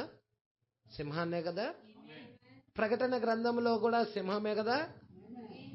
వారు సింహము వంటి ముఖమును కలిగి ఉన్న ధ్వజముతో నిలబడి ఉండిరి. అవునా? సింహము వంటి ముఖముతో నిలబడి ఉన్న ధ్వజము, సింహము వంటి ముఖమును కలిగి ఉన్న ధ్వజముతో నిలబడి ఉండిరి. వారే యోధా గోత్రపు వారగుదురు. ఎందుకనగా ఆ గోత్రములో నుండే యేసు వచ్చును. నిజం, ఆయన యోధా గోత్రపు సింహమై ఉన్నాడు.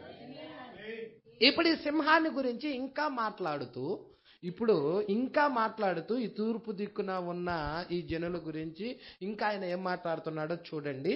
ఇప్పుడు మీరు ఎప్పుడైనా రాశి చక్రం చూసారా అంటున్నాడు. రాశి చక్రం అంటే నక్షత్రాలు. ప్రజల అదేమిటది మీలో అనేకులకు తెలుసు. అవి నక్షత్రాలు. అవేంటండి? నక్షత్రాలు. అర్థమైందా? అదే దేవుని యొక్క మొదటి పరిశుద్ధ గ్రంథం. దేవుని యొక్క మొదటి పరిశుద్ధ గ్రంథము ఆకాశంలో పెట్టాడు. నక్షత్రాలు, రాశి చక్రం పట్టుకుంటున్నాడా?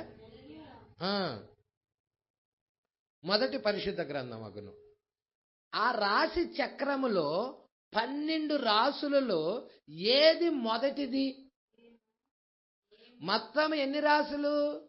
12 రాసులు, 12 గోత్రాలు, 12 రాసులు. ఇప్పుడు చెప్పండి, ఏది మొదటిది? రాసులలో ఏది మొదటిది అంటున్నాడు. మొదటి సంఖ్యలో వచ్చే రాశి నక్షత్రము ఏది? ఆ రాశి నక్షత్రము ఏది? మొదటి రాశి యొక్క రూపము, చిత్రం ఏమిటంటే మొదటిది కన్య రూపమున ఉండును. ఆఖరి రాశి యొక్క చిత్రము, రూపం ఏమిటంటే సింహపు రాశి, సింహపు రూపం. క్రీస్తు యొక్క మొదటి రాకడ, క్రీస్తు యొక్క రెండవ రాకడ అన్ని దాని నుండే వస్తున్నాయి. హల్లెలూయా. క్రీస్తు యొక్క మొదటి రాకడ దాని నుండే, క్రీస్తు యొక్క రెండో రాకడ కూడా దాని నుండే. ఎంతమంది చేస్తున్నారో, ఎంతమంది గ్రహిస్తున్నారో దేవుడు వారి నేత్రములను దీవించునుగాక. ఇక్కడ అంటున్నాడు, చాలా జాగ్రత్తగా పట్టుకోండి. క్రీస్తు యొక్క మొదటి రాకడ మరియు క్రీస్తు యొక్క రెండవ రాకడ అన్ని దాని నుండే వస్తున్నాయి. వారు సంకరము చేయబడిన పీతకాలం ఒకటి ఉంది. మొదటి రాకడికి ముందు సంకరం జరిగింది, రెండో రాకడికి ముందు సంకరం జరిగింది. పట్టుకుంటున్నారండి? మరి పరిసయ్యులు శాస్త్రులు అదంతా ఏంటండి? సంకరం బోధ కాదా? శాస్త్రులు పరిసయ్యులది. ఇప్పుడు చెప్పండి, రెండో రాకడికి ముందు కూడా సంకరము, ఈ సంఘశాఖల బోధ అంతా సంకరమే కదండి. హల్లెలూయా. అదే పీతకాలం, చేపలు లేక పీత. హల్లెలూయా. అదే ఇక్కడ అంటున్నాడు, చాలా జాగ్రత్తగా పట్టుకోండి. ఇక్కడ ఏమంటున్నాడు? పీతను అంటే వారు సంకరం చేయబడిన పీతను, లేదా అది సంకరం చేయు కాలం, అది సంకరం చేయబడిన చేపలు గలవు. అదే పీత, కర్కాటక రాశి. అదే పేరేదే కర్కాటక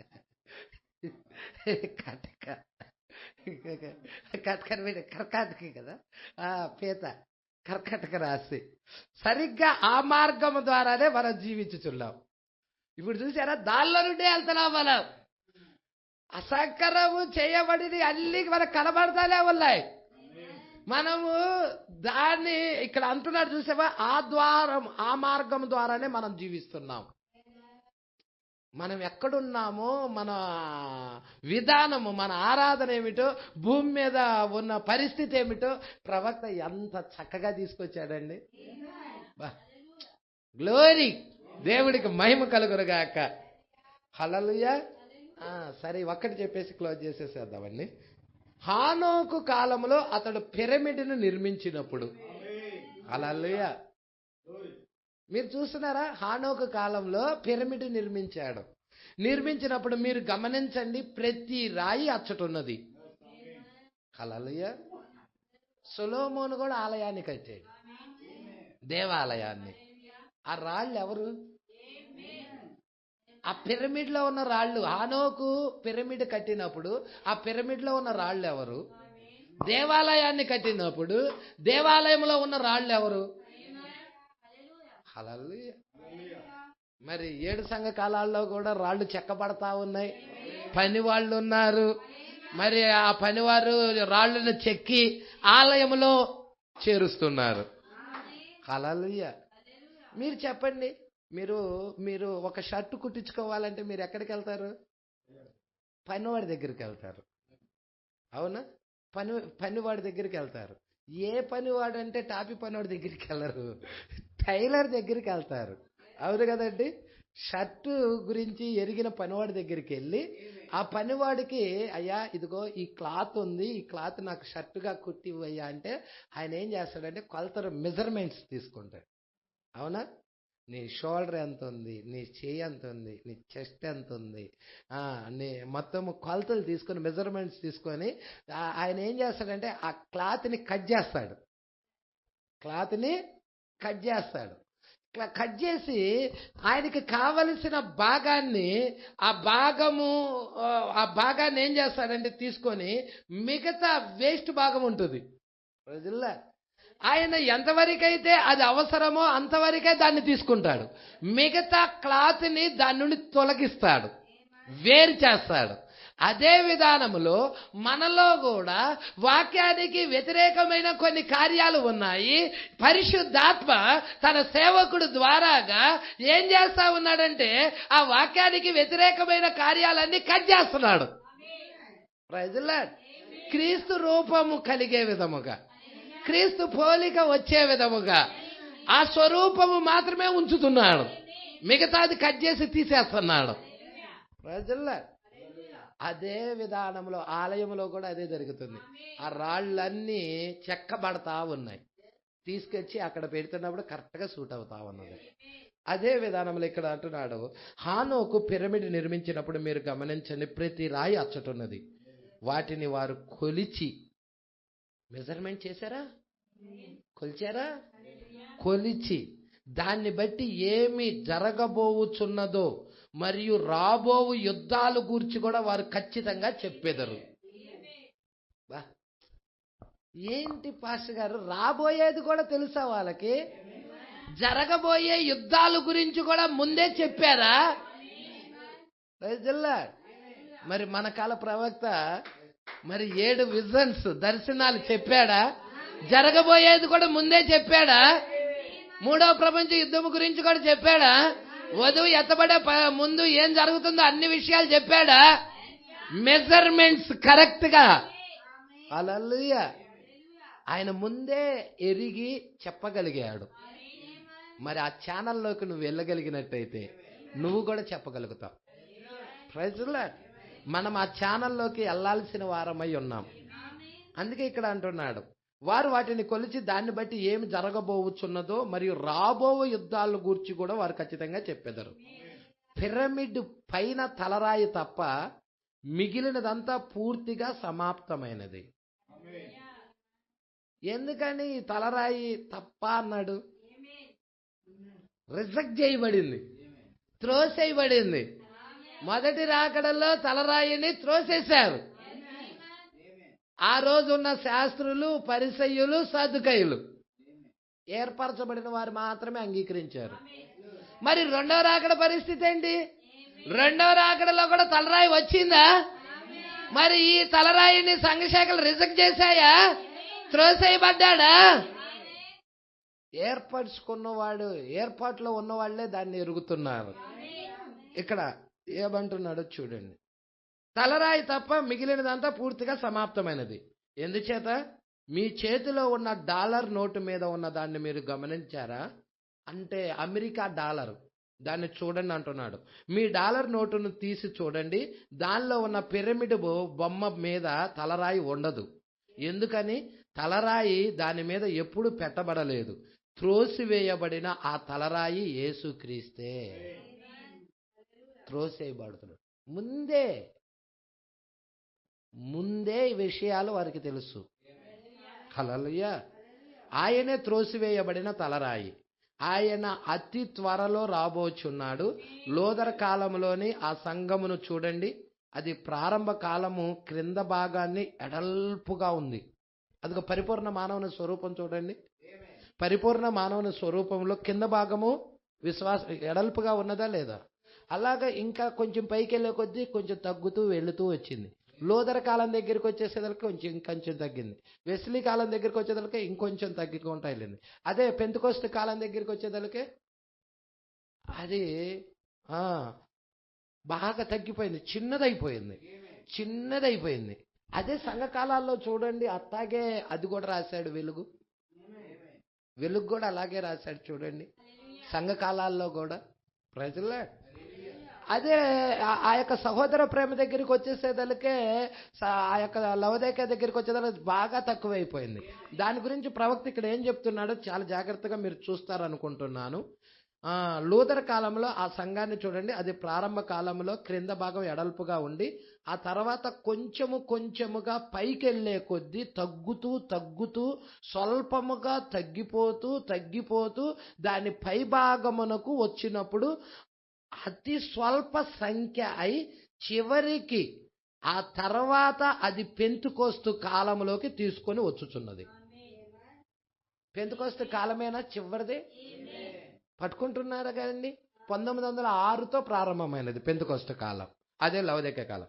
అచ్చట పెట్టబోవు ఆ తలరాయిలో సరిగ్గా అమర్చబడుటకై ప్రతి రాయి అచ్చటకు రావలసి ఉన్నది. ప్రతి రాయి కూడా ఆ తలరాయిలో కరెక్ట్ గా అమర్చబడాలి, అక్కడికి రావలసి ఉన్నది. తలరాయి వచ్చు సమయమునకు సంఘం యేసుక్రీస్తు నిన్న నేడు నిరంతరము ఏకరీతిగా ఉన్నాడను ప్రదర్శించు స్థితికి వచ్చును. హల్లెలూయా. మరి యేసుక్రీస్తు నిన్న నేడు నిరంతరము ఏకరీతిగా ఉన్నాడనే ప్రదర్శించే స్థితికి సంఘం వచ్చినదా? ఎప్పుడో వచ్చింది, ప్రవక్తే తీసుకొచ్చేసాడు. హల్లెలూయా. తలరాయి 1963లోనే వచ్చింది. దానికి ముందే మరి వాక్యాన్ని ప్రవక్త ఎప్పుడైతే శాఖలు ఆయన సిలువేశాయి, కానీ పిల్లల యొక్క విశ్వాసాన్ని ప్రవక్త ఏం చేశాడంటే తండ్రుల వైపుకి తిరిపేశాడు. Praise the lord. ఆ రోజు ఉన్న అదే పరిశుద్ధాత్మ, అలాగే తండ్రుల మీదకి దిగొచ్చిన అదే పరిశుద్ధాత్మ తిరిగి మరలా ఆ తొలకరి వర్షము మరలా కుమ్మరింపు జరిగినది. చివరి కాలంలో 2 వర్షాలు వచ్చినాయి. తొలకరి వర్షము వచ్చినది, కడవరి వర్షము వచ్చినది. అందుకే ఇక్కడ మీరు చాలా జాగ్రత్తగా పట్టుకోవాలి. ఏకరీతిగా ఉన్నాడను ప్రదర్శించు స్థితికి వచ్చును. ఆయన ఎంత పరిపూర్ణంగా ఉన్నాడో సాధ్యమైనంత వరకు సంఘం అంత పరిపూర్ణతకు వచ్చి తీరును. ఇప్పుడు మనల్ని ఈ వాక్యం ఏం చేస్తా ఉన్నదంటే క్రీస్తు యొక్క పరిపూర్ణతకు పిలుస్తుంది. క్రీస్తు యొక్క సంపూర్ణతకు సమానమైన సంపూర్ణత గలవారమగుటకు దేవుడు మనల్ని ఎన్నుకున్నాడు. మనల్ని పిలిచిన ఉద్దేశం అది. దేవుడు మనల్ని ఎన్నుకున్న ఉద్దేశం అది. క్రీస్తు యొక్క సంపూర్ణతకు సమానమైన సంపూర్ణత గలవారు అవ్వాలి మనం. పట్టుకుంటున్నారా? ఆ రూపంలోకి వెళ్ళాలి. అందుకే ఇక్కడ అంటున్నాడు ఆయన ఎంత పరిపూర్ణంగా ఉన్నాడో సాధ్యమైనంత వరకు సంఘము కూడా అంత పరిపూర్ణతకు వచ్చి తీరును. ఇప్పుడు ఆయన యోధా గోత్రపు సింహముగా ఉన్నాడు. ఇప్పుడు ఆయన ఎలా ఉన్నాడు? యోధా గోత్రపు. ఆయన ప్రకటన 10 చెప్పండి నాకు. ప్రకటన 10 చెప్పండి. అది యోధా గోత్రపు సింహం. అది సింహము గర్జించినట్లు గొప్ప శబ్దంతో ఆర్భటించాడు. ప్రకటన 10 గొర్రె పిల్ల కాదు, యూదా గోత్రపు సింహం అది. పట్టుకుంటున్నారా? ప్రవక్త ఏమన్నాడు? 7 యొక్క మహిమలో అక్కడ అన్ని తీర్పులే. మీరు చూడండి, తెల్లని విగ్గు ధరించుకొని వచ్చాడు. అదేంటది? ఉన్నతమైన న్యాయాధిపతి తీర్పు. తర్వాత ఏంటి? ఆయన నేత్రాలు అగ్ని జ్వాలలు. అది మొదటి రాకడైతే దుఃఖంతో కన్నీటితో ఉన్నాయి. కానీ ఇది 2వ రాకడలో అగ్ని జ్వాలల వల్ల మండుతూ ఉన్నాయి. తీర్పది. ఆయన చేతిలో 2 అంచెలు గల వాడి అని ఖడ్గం. తీర్పది. ఆయన కుడి చేతిలో 7 నక్షత్రాలు. తీర్పది. ఆయన పాదాలు అపరంజి వంటి పాదాలు. తీర్పది. ఆయన ముఖము సూర్యుని వలె మహా తేజస్సు ప్రకాశిస్తుంది. తీర్పది. 7 కూడా తీర్పై ఉన్నది. ఆయన కంఠస్వరం విస్తార జల ప్రవాహ ధ్వని వలె ఉన్నది. తీర్పది. పట్టుకుంటున్నారా? అందుకే ఇక్కడ అంటా ఉన్నాడు, జాగ్రత్తగా పట్టుకోండి. యోధా గోత్రపు సింహముగా ఉన్నాడు ఆయన. ఇప్పుడు ఎలా ఉన్నాడండి? నెక్స్ట్ వారం మనం చూద్దామండి. నెక్స్ట్ వారం 320 నుండి చూద్దాం. ఇక్కడ దాను గురించి చెప్పుకుంటా వస్తున్నాడు. అక్కడ పక్షిరాజు. తర్వాత రూబేన్ గురించి చెప్పుకుంటా వస్తున్నాడు. హల్లెలూయా. ఆ రూబేనుది అనేది మనుష్యుని ముఖము వంటి ముఖము కలిగినది. మరి దాన్ని ఆది కాండంలోకి వెళ్ళి కూడా అనేక విషయాలు దీనిలో చెప్పుకుంటా వస్తున్నాడు. వాళ్ళ యొక్క గుణ లక్షణాలు కూడా తీసుకొస్తున్నాడు. మరి ఇవన్నీ జాగ్రత్తగా పట్టుకుంటే మీకు సంఘకాలాలు కూడా ఈజీగా అర్థమవుతాయి. ఎందుకంటే నీకు పాత నిబంధన ఛాయ అయి ఉన్నది, కొత్త నిబంధన నిజ స్వరూపమై ఉన్నది. కాబట్టి మీరు ఆ జీవులు పాత నిబంధనలో కూడా ఉన్నాయి.